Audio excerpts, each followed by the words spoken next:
Kayla, welcome to the Work, Wealth, and Travel podcast. I'm so excited to have you on today. A fellow digital nomad who has been in the digital nomad game for quite a while. So I'm really looking forward to speaking to you and hearing your expertise as a digital nomad, how you have monetized this lifestyle, what that has looked like for you. So share a little bit more about your journey, your story, what that has looked like, and how you got to where you are today. Hey, Nicole, I'm so happy to be here. And this has been 6 years in the making. 6 years ago, I was living in Chicago and I had like a good job and I loved my apartment. I loved my life, but I just felt I wanted to travel and I was in my early 20s. So I felt like if I don't have time now, it's never going to get easier. My career will become more demanding. I will have a family maybe or home or like a pet or like or have plants that will die with that. Like I will never be less I'll never be less detached than I am now. And I can't seem to make time. And I discovered van life people on Instagram. And then that kind of like cracked open this door of people living alternative lifestyles that allowed them to travel more.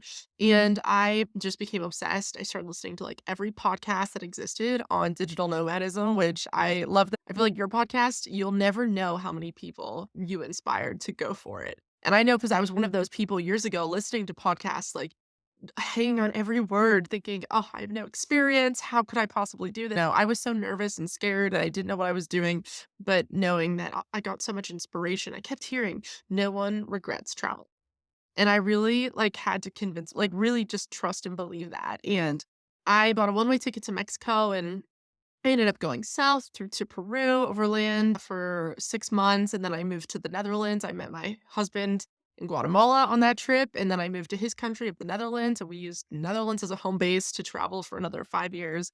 Now we're fully nomadic. We got rid of our apartment 5 months ago and we're just drifting around the world right now. So it's kind of coming full circle back to that total detachment and freeform living, but now with a lot more know-how, with 6 years of experience to back it up. That's so cool. I love your story, and I love how you mentioned the podcast because I did the exact same thing, and I think we all do when we're starting this journey. For me, it was I was living in China for 4 years, but then I got locked out because of COVID, and I was, like, going on the walks in my hometown in Canada, like, Oh. listening to the podcast, and I was like, "Okay, once the world opens up again, then this is gonna happen." But tell me a little bit about your business and what that has looked like and how you make money from the road. This is a question everyone wants to know as Oh, a digital yeah. nomad. This is the question I personally, and I'm sure you as well, get asked the most. How do I make money living this lifestyle? So what does that look like for you? I have my own online business, but really if I'm a freelancer. I'm a freelance writer and I'm a huge advocate for freelancing. It offers so much freedom. And it didn't always feel that way because whenever I started 6 years ago, I also started freelance writing. Well, I had already like some experience and I got back into that to make money again. And I had such a bad experience. I said, freelancing is not for me. I'm never going to freelance write again. This is miserable. I did not have a good time, and then I kind of had to got forced back into it. That's maybe the wrong word, but, the door was opened up for me again during the pandemic because I needed a new way of making money. I went through a big I don't think there's anyone who didn't go through big life changes during the pandemic, especially travelers and especially people who work online. So much changed, and I got back into freelancing, and now I really thought it wasn't for me, and I say that because I want people to know if you've tried it and it didn't feel good or work out, you might just need to give it another try. You might need to be like, I know I'm a better person now because 'cause I'm older. I have some experience. I'm not desperate anymore. I used to be very desperate, and, I think we all are whenever we wanna travel and we think, "I don't care what job I get. I would do anything as long as I could travel," and it's good to have that, like, zest, but at some point, it's okay if, like, that first job you get, it's just your foot in the door into the online world. So I say that to offer some encouragement, but yeah, to this day, I'm a freelance writer. I just wrote a book as well, so I have that coming out, and I do kind of a mix of things still, like some graphic design for clients, and I it's kind of just like, it's hard to describe in a way, but if you anyone who also freelances knows that it kind of spirals this way, where it's, like, many things that you deliver to clients, and as long as clients are happy and the invoices are being paid, it's all good. You don't need to kind of have it all, like, in a business plan thing, like, so structured. Okay, so I definitely wanna dive into more about what that journey has looked like for you and how you have built up because you have quite a few accolades to your name. But before we dive into all of that, I wanna talk about why initially freelancing was not for you and what that hesitation looks like, because I think a lot of people are probably going through the same thing. So can you share a little bit more about what that looked like and how that unfolded for you? I was not having a great time freelancing in 2017 because I was freelancing for one client and it was like Monday to Friday. I would wake up and it was like an online magazine and they would give me 4 article assignments in the morning and I would write them by noon and then I would be gone and I would be free for the day. So it wasn't a lot of work, but the assignments were, I don't know, it didn't align with my values. For example, they would ask me to paraphrase very complicated news headlines. They would pretty much send me like, hey, this is a news article from a local newspaper. We want a version of it on our site. And I'm like pulling the documents. I'm like trying to actually come up with an original article, but they were all about 300 words, so they were very short. It didn't align with my values to be taking, like, very complicated, like, local tax policy and boiling that down into 300 words whenever I was not an expert in that. I did quit that after a few months, and I just took on some kind of ad hoc freelance jobs, but what really worked for me was reaching out to my network eventually and saying, "I think I'm ready to take on, like" whenever I got back into the freelancing game, I think I reached out to people and I posted on LinkedIn and I said, I'm looking for clients. This is what I'm looking for. This is what I'm good at." And in that gap between writing for that online magazine and starting to freelance seriously in 2020, I was writing for myself. So I was improving. I was getting results for my own website as a blogger. I was writing for the people. I was guest posting. I was getting experience and recommendations. And that was really foundational. That was like my little incubator time where I came out confident with better skills and I understood the industry more. That time benefited me a lot. You don't have to do it for 2 years, but you can go through like radical growth that changes everything about the way freelancing feels, how much it pays, the people who want to work with you. It is so not set in stone. I almost think it's like Airbnb. Like you can literally find an Airbnb that's just somebody's yard and it's like, yeah, you could pitch a tent out there. And then you can find like a yacht in the Mediterranean. And I think freelancing is just as like wide of a spectrum. I love that you mentioned that to begin with, because what I always say and what I realized a few years into my journey was that I grew something working with clients, doing marketing, and it was something I was good at, but it wasn't something that I loved. And I didn't make that connection in my initial phase as a nomad. And so now, and I've talked about it on the podcast before, what I like to tell people is because, when you're starting, you're right, you just want the money. And it's very easy if the money's there to take it, and you can do that, but don't grow something in that area, even if you are good at it, because if you're not passionate about it, then in the long term, it's not going to amount to anything. And it took me a few years to realize that and then kind of have a pivot. And now what I'm doing now with this podcast and with talking about being a digital nomad and all the things that I love talking about, this is what I'm passionate about. But it's not always as clear cut in the beginning. So sometimes you just have to do everything, figure out what works. But like, what's the saying? It's fail fast or something along those lines. Oh, I Like, love figure it that. out quickly because you don't want to waste, years of your life building something only to be like, oh no, I built the wrong thing. Yes, I think a lot of people go through that too. It's very hard to feel confident in the beginning. I've heard so many podcast interviews with guests who have said, like, I built a business and realized I didn't like it anymore. And those skills will come with you. And then your next business is going to start up a lot more quickly. But it's nice to be on the right, to be checking the map. That's what I use that like metaphor a lot. Like, check the map of where you're going. Don't just like run down the wrong road and not, check for directions. Yep, totally. And you heard it from both of us if you're listening. So check the damn map. Don't just start blindly. All right. So let's dive into what you do now, how you became an expert in blogging, in freelance writing. I'd love to hear a little bit more about your book and what that journey, I mean, writing a book is not an easy thing to do, where that started, what that journey has looked like for you. But share with us a little bit more about how you really became an expert in blogging. I started blogging for myself in 2018. I started my website writingfromnowhere.com in a hostel in London. I'm kind of on a whim. I just knew I wanted something. I wanted to build something for myself. I didn't know what. I didn't know. I knew nothing except that I wanted to do something and I just took action. I bought that website name. I built a website and I ended up blogging for myself for about 2 years and I wasn't really seeing it as like I don't know, like a leading the way into a business. But I just thought I want to learn and I want to find out what I want to do with my life. And I started writing. It was an eco blog in the beginning, talking about like environmental living, very different topic. And then I started writing about travel a little bit and digital nomadism. And it was very all over the place. This isn't one of those stories. And in 6 months, I made $1,000 passive income. I still haven't made $1,000 passive income. I don't think it's not that kind of vlog success story, but I did learn SEO, and then people started asking me for help, like with SEO and Pinterest. Pinterest was a really big part of my business for like 4 years, where people would ask me help on how to drive website traffic using Pinterest, and I had been doing that for years, so I knew how to do it. And then I started doing that service for other people, and that kind of got me back into the freelancing world. And whenever someone literally they sent me a message on Facebook and said, "Hey, I saw you answering questions about Pinterest marketing. Could I pay you to run my account?" They sent me that message point blank, and I thought, "I can't say no to this. I need to make money online. I need to figure this out." So I did that for 4 years, and it was really and while I did that, I also built, the freelance writing side as well, and I started writing well, same thing, people asked me, "Hey, can we hire you to write some articles?" And now I'm a freelance writer for GoDaddy and HubSpot. And, at the moment, I'm one of LinkedIn's top SEO voices, but I know that'll probably go away at some point. Those are kind of like temporary badges. And yeah, I've been really lucky. And it all comes from my blog, the fact that I just wanted to learn how to do something. Because a lot of people say, I'm dying to be a writer. And then you ask them if they're writing and they don't have an answer.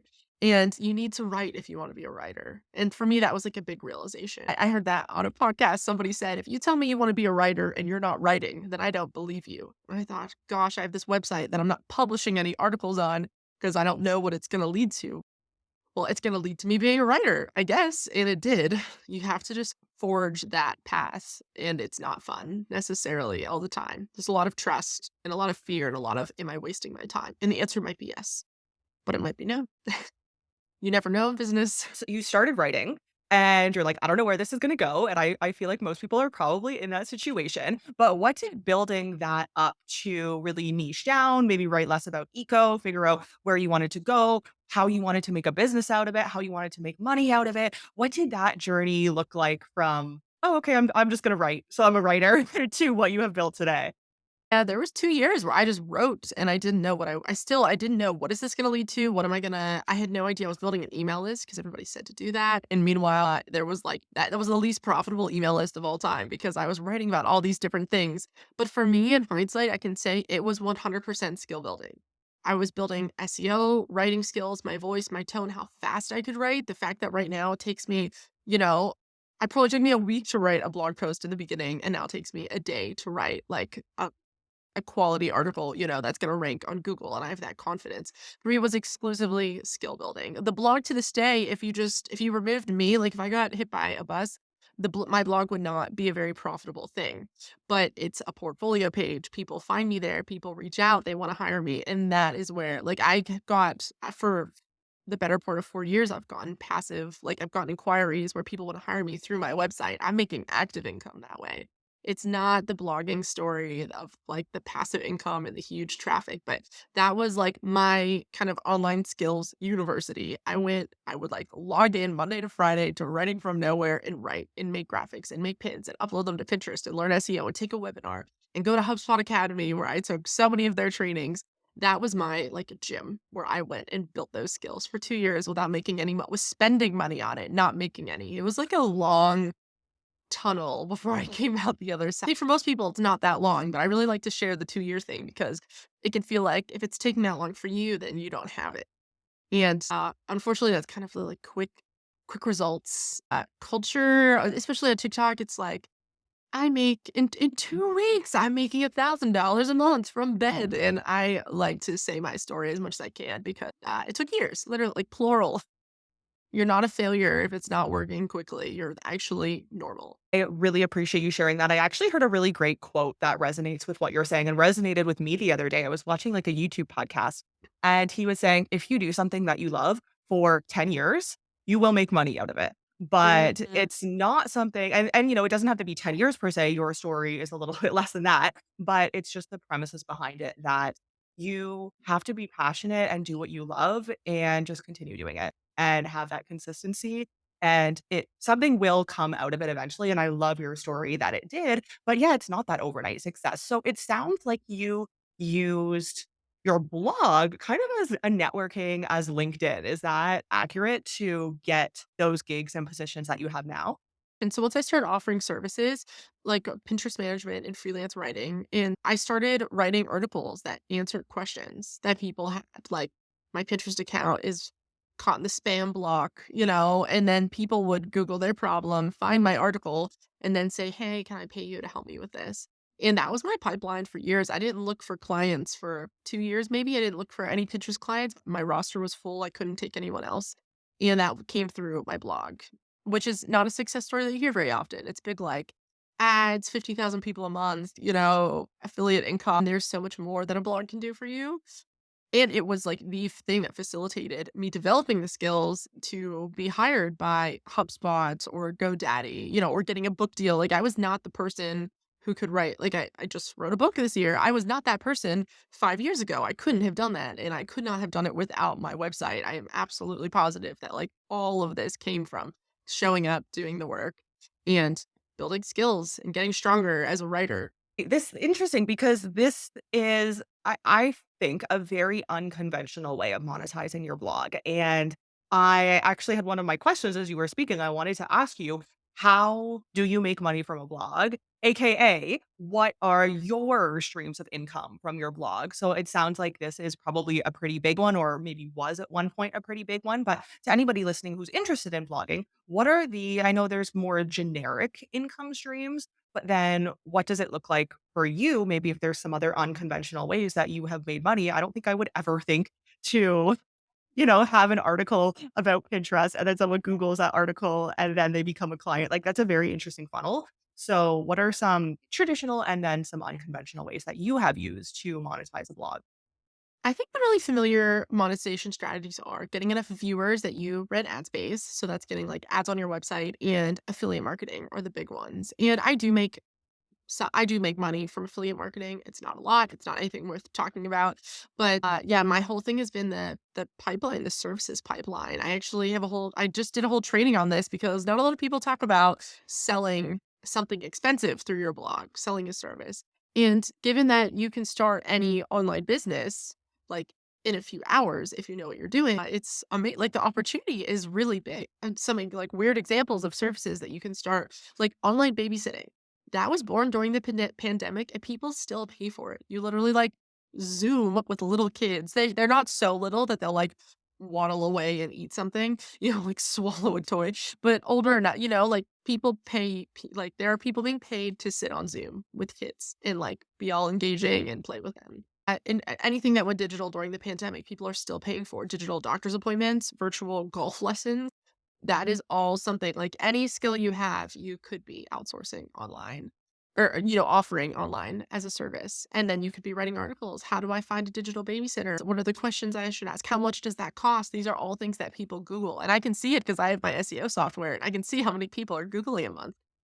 There is so much money on the table for people who are willing to offer a service. And you just have to make your packages and create a payment system, which PayPal is really easy. And yeah, I think it's amazing how quickly you can get this off the ground.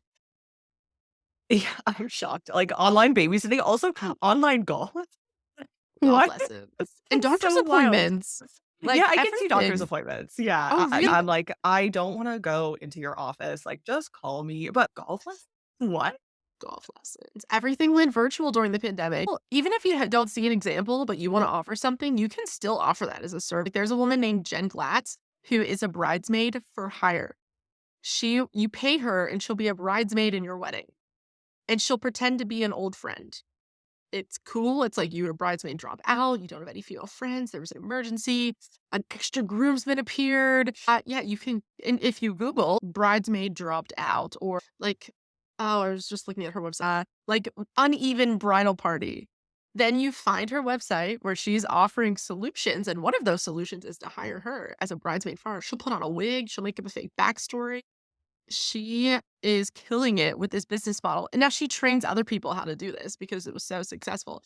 Any business model, like, as long as it's ethical, I don't see like, there's no like, you can just, like if you can dream it, you can do it. That's a Walt Disney. Oh my gosh, that's crazy. That's so cool. Thanks for sharing that. Okay, so my next question off of that question.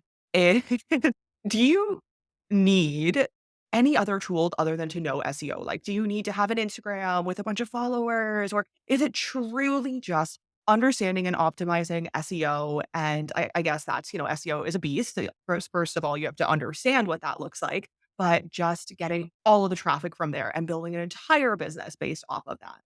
You can. You don't need social media. It's a lot more reliable to build it from search engines anyway, because social media is so, short, like Instagram. Even if you know what you're looking for on Instagram, it's very hard to find it because the search function is so poor.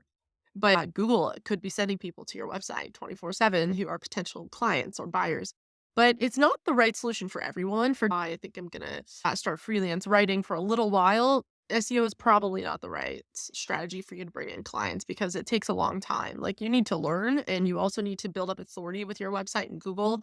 Like my one of my clients, I write content for their website. Whenever I took over their website 18 months ago, it took like 7 months to get their first article to rank on Google. And now the last one took 12 hours because Google understands their website and the authority behind it and all of that, but it doesn't happen quickly. So if you're doing something that you see as short term, look for a different avenue, maybe Upwork, Craigslist if you're based in the US. And I think Canada has Craigslist as well. Actually, a lot of places have Craigslist now, probably. Facebook Marketplace, even, or just Facebook groups. I used to get a lot of clients from Facebook groups where people, that was like before I started blogging about Pinterest. I got my clients through there. People would be like, my Pinterest account is broken. Here's it. And I would say, can you drop a screenshot of this thing? And they would post it. And I would say, yeah, you didn't. You need to fix this setting. And then that's where somebody messaged me and said, hey, can I pay you to do this for me? So there's a lot of other avenues if you're not sure about what you're doing with what you're offering. I like that you mentioned that because I do know that SEO, it's a lot to learn and it also does take a while to build up. So again, going back to what we were saying in the beginning, I think you have to be very serious and passionate about writing and doing this and kind of making that hopefully at some point. It might take a while, as you mentioned, but making it your all at some point. But what would you recommend for people who are looking to get started in SEO on a writing journey? Is there tools that you use, or where would you recommend that somebody start looking if they are serious about this? HubSpot Academy is such a good resource. It's a free training, thousands of hours of free training. It's incredible. You can even get certified. They have HubSpot Academy certification. So if you're looking to start offering a skill in addition to learning it for yourself and maybe offering that down the road, it's really incredible. And I would say if you like to write, because that is a requirement. I'm glad you said that because people who don't like to write probably are not going to end up writing 100 articles for themselves for fun. You do need to enjoy it. If you like to write, then yeah, start a website on WordPress and learn the basics, get a template. It doesn't have to be perfect. My website still isn't perfect and it's been what, 5, 6 years, I'm still refining it. You can change everything down the road, but just I would say start taking action and getting your content out there so that you can actually learn because you can't learn if you keep it all in a Google Doc. You can't see if what you're doing is working. You can't get feedback. You can't have anyone tell you, "Hey, you're really good at this." Somebody might reach out to you, say you're publishing articles and someone would say, "You know, you say this really well. You teach that really well. You make that make so much sense." And people are going to reflect back to you what you're good at. And I think that's an enormous steering mechanism whenever you're trying to figure out your online business. And it's totally fine to figure it all out as you go, but people are going to be an important part of that in a way that you can't experience if you keep it all private. So I want to talk to you about digital nomad life, but before we dive into that aspect of things, tell me a little bit more about your book, what it's about, when it's coming out. Tell me all of the things. Well, my book is called I'm still kind of scared. I'm like not over the fear factor of like having something out there permanently. I've never published something that can't be edited, so that is yeah, terrifying. But I got a message 1 year ago from someone on LinkedIn. I was sharing a little bit about the digital nomad lifestyle, not a lot. It wasn't like my main talking point. I was just sharing glimpses. And somebody messaged me and said, "Hey, have you ever thought about writing a book?" And I thought that they were trying to sell me something. I was convinced, like, at a glance, I thought this guy is just gonna offer me a coaching program or something. I didn't respond for, like, 3 weeks. And then I followed up finally, and he said, "Yeah, I wanna talk to you about a book. I work for a publishing house." And I thought, "Oh my gosh, I totally misread that initial message." And we got on Zoom, and I still was not really comprehending. My husband was like, "What does he want?" And I said, "I think he wants me to introduce him to someone to write this book." I was really detached from the like, what was happening. I just couldn't comprehend it. And then we got on this call and he said, "Yeah, I've been looking for an author and I found you on LinkedIn and we want to know if you want to like pursue this book deal." And I wasn't offered a book deal like on the spot. I had to write a proposal and it had to be accepted. But then they reached out within, I think it took a month, end of November. They reached out and they offered me a formal contract.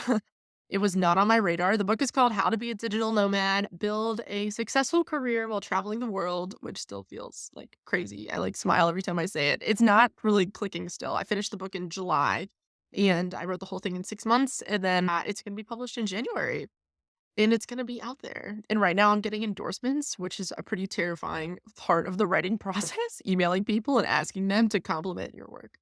Hey, will you read this and tell me it's great so that I can print it on the back cover? That's so cool. Okay, I have a few questions about book deals and writing a book. So, you said you wrote it in 6 months. I have never written a book, and I am not a huge, huge writer, but I feel like that would be a big investment of time. So, 6 months is not that long. What did that look like? Did you just hammer it out? Did you, like, I don't know, share all the things, all the processes, and what that looks like for writing a freaking book? Yeah. Well, thankfully, in the book proposal, I had to outline the whole thing because they needed a table of contents for the book proposal. So I was already at an advantage there that it was already outlined. And then once it was accepted, I broke down like major, major bullet points. Like they were weird sometimes, like computer in Ziploc bag, which is one of my big tips. Like, do not like always like put your computer in a Ziploc bag. Don't get one of those like water resistant pouches. No, Ziploc bag that stuff up. It's gonna get wet at some point. But all these funny, like, just brain dump into a bullet list, and then I broke the chapters out, and my editor pretty much said, "Yeah, I need the book by the end of June, so write however you'd like." And I'm not good at scheduling. That I've never taken on a project that size, so I broke it all down into a spreadsheet, like based on the number of words I had to write every week for that many weeks. And I left a month buffer, which was really good because I thought even if I get sick for like a week, I can't make this schedule. It was so aggressive. And I ended up getting in a bike accident and I got a concussion. So thankfully I had that month buffer, which was like if you ever get a book deal, write in a buffer because that is really nice. You do not know what's gonna happen. And I wrote the whole thing, and it was really hard. I just, like, chiseled away. I called it like a termite. I was like a termite eating my way through a redwood. I'm just like I used to say, "I'm termiting my way through the book." And I was just chiseling through, and I ended up getting it all done, like, within a few hours of the deadline. It was a lot. My husband helped a lot near the end. He was, like, reading the whole thing, giving me edits. It felt like it took a village there. Like, I spent most of June just writing, like, 12-hour days. It was a lot. It's really scary because you can get the text on the page, but do you feel good about it is another thing. Like, do you feel like that is like the final thing you ever want to say about putting laptops in Ziploc bags? And that's hard if you are. I just think it's hard for anyone. I'm not a perfectionist, but that was extremely challenging to like walk away from it. It was hard. Wow. And so what did it look like for you if you still have your website up, you're getting clients, you're working with clients, and then you have to write a book? Ooh, it took a lot of facing things out the right way, saying no to everything else that came in, and managing my time. I mean, I stopped growing my business. I guess if I need to, like, if I had to say where that time came from, I stopped growing my business. I stopped bringing in new clients. Everyone who came in, I pretty much said no to. I couldn't onboard anyone new. I didn't network on LinkedIn for 6 months. I still haven't gotten back to it because I've feel been so drained from the process of writing. And everything else stopped. I said no to everything, even if it was small. I also hardly saw my friends. I mean, it took a lot of I had to make the space for that. And it ate away at my weekends. Well, I often work weekends. I'm not a big like weekend. I've been self-employed for 6 years, so the weekends don't really mean the same thing that they But yeah, I think I worked 7 days a week the entire time. I think my birthday and Christmas were the only days I took off for the where I didn't do anything for the book. Really trying to chisel away every day and trying not to hate it because if you start to dislike something, then you drag your feet, you don't do as well. And there were days where I really wanted to like hate the process and hate the book and really regret like signing on. And those were days where I had to like slap myself out of it. And you can't your pump the brakes on yourself with like your emotional end of things. At least I couldn't in that scenario. Wow. And do you have a team behind you who helps you in business and in book and all of the things? I have my husband, so we're both freelance, we're full-time together. So we share the workload, and the book side was, oh my gosh, I don't even know who's on that team. A lot of people. Like, publishing is so weird. You have one point of contact with the publishing house, and then I I'll get, "Oh, did Stan tell you this?" And I'm like, "Who is Stan?" I've never even met Stan. I don't know what they're doing. I'm glad they had something nice to say. I don't even know. I think there's probably been 10 people. I mean, there was like the ads team, marketing, the book cover, the illustrator, 3, 4, 5 editors, a proofreader. It was an incredible. I mean, there's a reason that authors only make a small sliver from the books that they sell, and that's because of how much time other people are putting into it, I think. And I mean, I can't even imagine if I had to do all those roles. I truly don't even know what's happening. It feels a little bit like Santa's workshop back there with like lots of hammering and like a flurry of activity, especially now because it's going into production. And I just got an email the other day that the publicist will be reaching out soon. And I didn't even know I was getting a publicist. So I feel very in the dark. But, that's the benefit of not of being going the traditional route. So if you self-publish, you do that all yourself.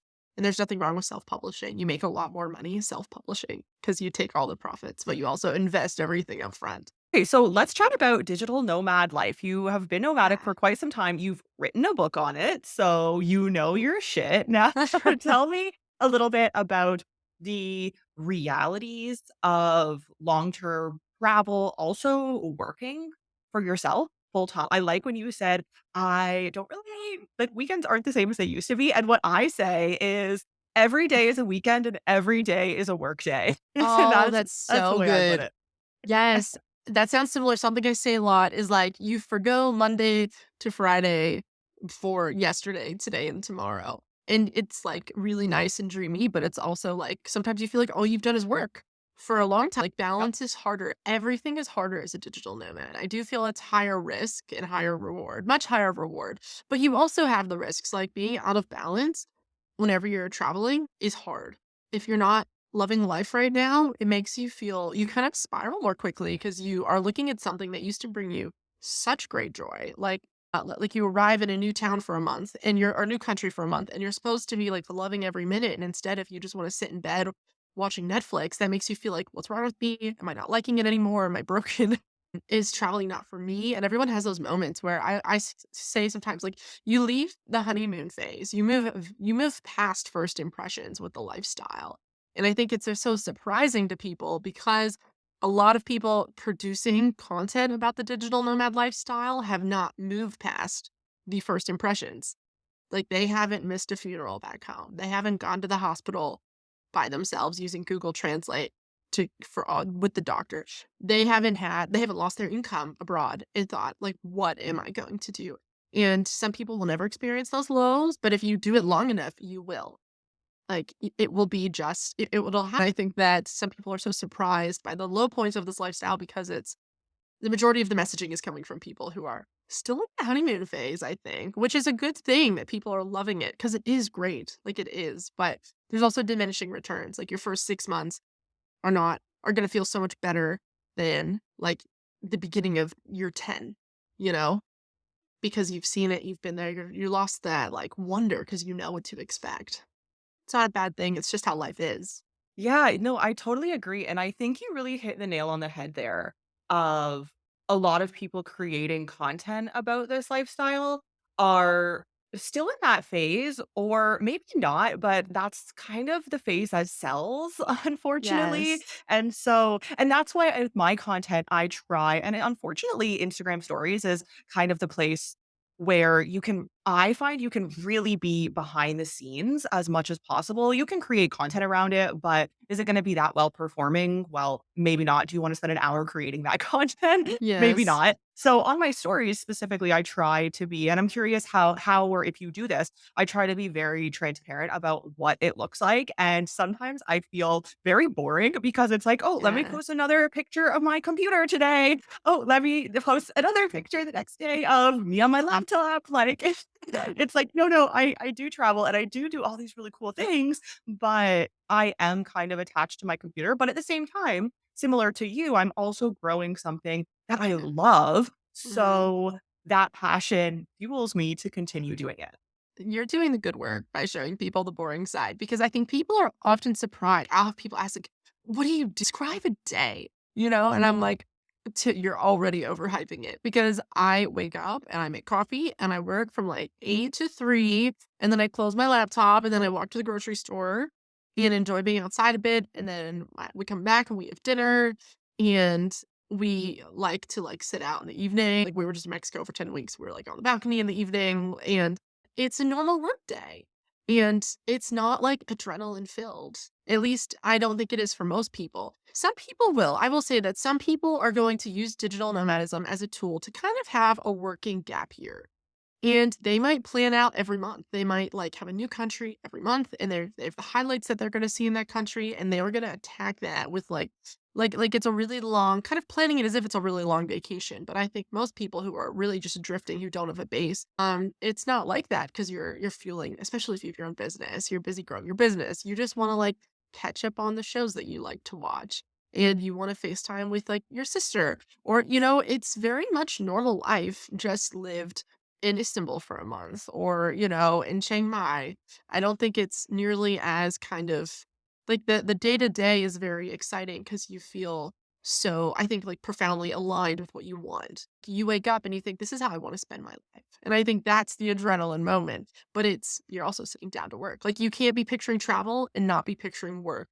If so, then you're not picturing digital nomadism. You're picturing traveling, your vacation, backpacking. It's a wonderful thing if you can save up money and do that. If you want to do it long term, indefinitely, yeah, you need to be picturing your laptop because that's what you're going to be doing for 40 hours a week. Perfectly, perfectly said. So, in you saying this, I'm curious what comes to mind? Some things where you're like, oh, shoot, like this is the nomad, like kind of the downside. So, for me, when you were speaking, an example is I did not have for the last 2 or 3 years, we're in a new Airbnb every few weeks or every month, and I didn't have a blender. I love smoothies. If anybody is listening, they know that I need a morning smoothie and then maybe a dinner smoothie and then maybe like a smoothie somewhere in the middle, you know? So it was difficult for me because most of the places that we would live in wouldn't have blenders. And I only have one suitcase. And to pack a blender, that takes a lot of space. So I recently just found a compact blender and I was Oh my so gosh. excited and I posted it and I was like, I posted on my LinkedIn, like everywhere. I was so excited about it. And I feel like people don't understand the hype, but it's like now I can have Yeah. one of my favorite meals whenever I want. And yes, it's going to take a little bit of room in my suitcase, but for me, it's worth it. So, what are some of those things that come to mind for you living this lifestyle where you're like, oh, shoot, like this is one of the drawbacks? You nailed it with food. I don't think people think about how emotionally how food supports them emotionally so much or their mental health. Like your emotional well-being is so, or maybe I just love food, but I do just love food. But I think it's true, especially breakfast. Breakfast is the most cultural meal of the day. What you crave when you wake up, like if you crave like oatmeal instead of pickled goose feet, like that is culture. That is so deeply ingrained what you want whenever you wake up. And there's no rewiring your brain. You can say, fine, it's here, I'll eat it. But there's no rewiring your brain to want that. And whenever you wake up every day and start the day eating something that you don't really want to eat, it's weird how that like chips away at you feeling like I'm living the life. And food in general, like my husband does most of the cooking, and he is always like coming into an Airbnb with dull knives. It's like very like if you cook a lot, dull knives are an issue. So we actually carry a knife sharpener with us now, and we sharpen all the Airbnb knives whenever we arrive, and then before we go for the next guest, little karma out there. But a few like kitchen items make a big difference. Like I'm vegetarian, so I have a lot of issues finding food, and it's emotional. Honestly, we were really, really sick in Mexico. We got extremely sick from food poisoning. It was not like you're sick for a few days and then you get over it. I was on medicine for like 2 months and not being able to find food that I wanted to eat was really hard because I had like no appetite. And then there's like no vegetarian food around and food has an enormous impact. It's very weird. It's not about, I think people think about food and traveling and they think, well, as long as I have enough money to eat out, 2 meals a day, then I'm good. And you don't know. And also you order it and you don't know what you're getting. Like apple pie, I always call, we have the saying well, it's apple pie. Because if you order apple pie in the US and then in the Netherlands, you ordered apple pie, they're different things, but they're both called apple pie. And then if you describe them, it's like, yeah, that's what you described, but I'm telling you it's different. Like, I'm telling you that this is not the apple pie I wanted. And of course, you would never like say that to someone who gave you a piece of apple pie, but whenever you order something and then you're disappointed because it's not what you wanted. And food, you realize how emotional it is. Like, that not just the foods that you love, but that feeling of familiarity. It's very intense and weird. And I don't know if many people can relate to that, but you're nodding your head. So I know I'm not alone. I am like, yes, all of the things. And I think if you've been nomadic for quite some time, you will be like, hell yes, nodding your head along to that. It's so funny, I have to say. So I'm from Canada. My partner's from Mexico. We travel together and breakfast. Yes. You said it perfect. He wakes up and he's like, I want asado tacos and pineapple and cilantro. And I'm like, I just want eggs and avocado, like maybe some pancakes, but can't find that. We're in Chile. Can't find that in Chile Mhm. anywhere. But yeah, it's so, so true. And I also feel you on the vegetarian. I think that because I'm a pescatarian and it can be tricky sometimes that I don't Yeah. like to cook. And so I don't want to cook, but then I don't want to order out all the time. And then when you do order, it's just a lot of like greasy meat. So there are definitely struggles. And I do think food is a big one. So again, that's why I was so happy I got my blender. Okay, so before we wrap up, is there anything that you want to add that we haven't touched on, whether it be business, digital nomad life, entrepreneurship, any of the things? I would say if anyone's listening and they're wondering if they should become a digital nomad, if they're wondering, is it as good as it seems? It's not as good as it seems. It's better. Honestly, I think this lifestyle, you can never, like, you make your dreams come true in like a tangible way now, not down the road, not like your legacy after you die. Now you get to see that happen. And it's so worth it. And it's hard and you won't like what they're serving for breakfast and you'll miss things. But if you can figure out how to work and it makes, I feel like it just makes you a better person. It's like, it's hard. It kind of crunches you down and turns you into that diamond. And that's so side note, such a cliche, but really, if you're on the fence and you're still here listening, you should do it because you wouldn't be listening to Nicole every week if you didn't want someone to convince you that it's worth it to go for it. So we're your cheer squad. It's time. You can do it, honestly. We are your sign to do it. I love that. And where can people find you and your book once it's out? Ooh, I live online at writingfromnowhere.com. And I would love to connect if anyone's active on LinkedIn. That's actually where Nicole and I met on LinkedIn. So if anyone wants to find me on there, I'm sure you'll have mine. And if anyone wants to, yeah, read my book, it's out. You can pre-order it now and it's out in January. It's called How to Be a Digital Nomad. I would be honored if you read it. And just send me an email and say hi if you have questions or anything. Kayla at writingfromnowhere.com. You can send me an email anytime. I'd love to chat.